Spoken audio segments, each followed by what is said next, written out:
6043. Tyler, the reason we've got you up today is because you've got a new special you're offering folks. Tell them about what you're offering. That's right. We have sort of we call it the Emergency Hurricane and New World Order Preparedness Special. And for $1,351, you get a new Ecolo Blue Model 28, and those are the new machines. They have a very neat redesigned LCD screen with a stainless steel tank, lower storage tank with an additional UV light in that storage tank. And you get a 6.5 HP, 2,800 watt max watts rated electric governor for only $1. That's a $375 value. What does that do with the machine? Well, that will power the machine in the event that your power goes off in an emergency. You can power the machine, and it has surplus energy so that you can charge flashlights and run your refrigerator or something to that effect. Charge up your car, or whatever you need. So this is have your water off the grid, and so how much off is this in this special? Looks like the biggest special you've ever offered off the regular price. Well, the price is the same. It's the regular price, but since we're selling a generator for $1, a $375 generator, that's the equivalent of basically below $1,000 for the 28. Yeah, so we're talking 25% off or so, roughly. That's just an amazing deal. EcoloBlue.com. We give folks the toll-free number, 800-691-6043, 1-800-691-6043. Folks, if you love your children especially, start getting them water you can trust, and the one place you really know you can trust it from is EcoloBlue, ECOLO Blue.com, or 1-800-691-6043. Tyler, how long does this special run? It runs until next Friday, the 26th, and the promo code is InfoWars. So, gotta say InfoWars. Yeah. Tyler, great hearing from you. 800-691-6043. It's running for 1 week. Get your EcoloBlue today and your free generator, or it's $1. Thank you. Coming up, I'm going to engage in a big news blitz, an acquittal in Laura Bush case, heckling case, United Press International. We'll talk about that coming up. But right now, going back to Dr. Neil Carman, anti-fluoride activist here in Austin, Texas, anti-fluoridation activist, and Ray Nadler-Olnick. Okay, so we're fighting it here in Austin. It's the same thing all over the country. And you got all these environmentalists. And again, environmentalism has all this reasonable, smart stuff, like let's not poison the environment, let's not have pollution, let's not toxify ourselves. But it seems like the Austin City Council only wants to grab people's property for environmental preserves and later build skyscrapers on it. So really they're just, want to be realtors like Kirk Watson is now, the big realtor here in town. This is a real environmental issue for the environment, the birds, the bees, the plants, human beings. So this is something affecting everybody with the fluoridation. And you were telling me, Doc, you guys saw where the fluoride, or what they call fluoride, this witch's brew, was going in. Yes, they had one of the units, one of the storage tanks still had a small amount of fluoride in it. They were expecting another shipment very soon, from Florida. And so the pump was actively, pumping a small amount of fluoride, putting it into the water, mixing it there. They explained the whole process. Lovingly mixing it, though. Right. We got to see the whole thing. And so, the city is spending a lot of money a year. They just renewed the contract. Yes. The city had a contract of which I had the cover page, but I didn't have the entire contract. And I was getting information off of the cover page, which gave some summaries. They had a contract that was set to run from March 08 through March 2010 with 3 optional 1-year extensions. And the amount of money that it was to cost was approximately $600,000 a year. Wow. Now,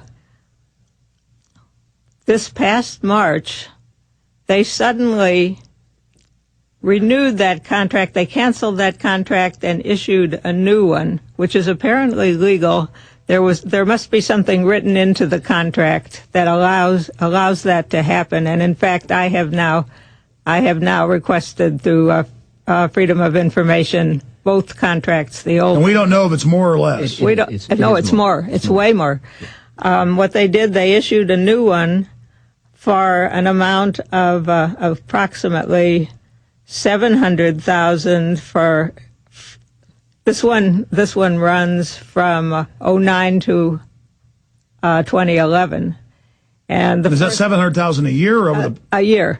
And then the 3 extensions that they're locked into, presumably, are $910,000 a year for the next 3 years. That would be starting.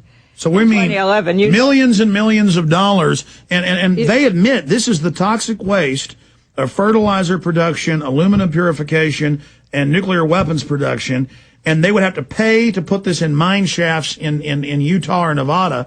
Instead, they have us pay to drink it. Yes. You know it's not going to go down, and in fact, I subpoenaed some documents, and wow, you're really getting busy. I am getting busy. This is all new to me, and I'm learning as I go. And the reason given for this by Lucier was that their own supplier, which is Mosaic, the actual manufacturer, had suddenly doubled their price.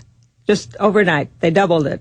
So Lucier was kindly going to pass on a little less of that cost. They wanted an increase in 37%.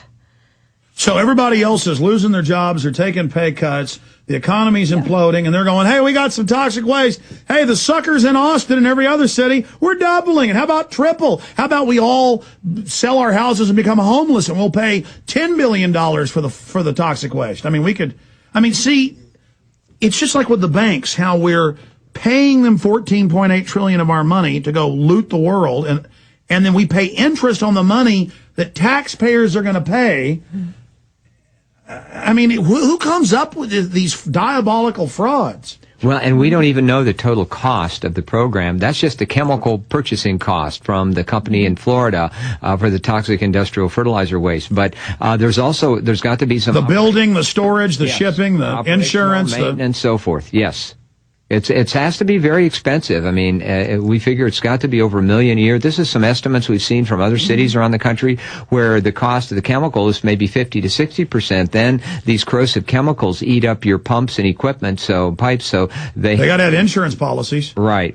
And the workers have to be very careful. So that was the reason why recently the city of Elgin, which is just northeast of Austin on 290, voted not to continue fluoridation anymore, and so did Alamo Heights on the north side of San Antonio. Well, yeah, that's the point I was going to make. San Antonio anti-fluoride group has really been one of the biggest in the country. And in closing, we are having victories. We can affect change if people get involved and point out what a ridiculous fraud this is. Yeah, there's actually a list of over 212 U.S. cities that have now shot down fluoridation, artificial water fluoridation. There is a lot of money on the other side, and that is really the sum and substance of it, and people are deep, deep in denial. For instance, the CDC, who can advise against giving fluoride to infants and at the same time insist vehemently that it's one of the 10 greatest public health measures of the 20th century. That's what I was going to say. How can they say don't give it to infants, it hurts their brains and bone development? That's admitted now, official government. But then when you go in the store, it's give fluoride to your kids. It's not just that they don't care and are making money. There's a very sick agenda here. Oh, yeah. Because we know the neurological effects it has. That's a fact. And, they can make all the Dr. Strangeloves they want making fun of us. I have the reports from major universities, we've read them on air, where they knew the University of Texas in the 30s had studies on fluoride and its effects on the brain. And so, in fact, when you search them, some of the first you find is German studies and U.S. studies at the University of Texas. I don't know if you've seen those, Doc, but it's amazing. Right, well, it's because fluorine or fluoride compounds as a flux for smelting was very, very important to the war effort.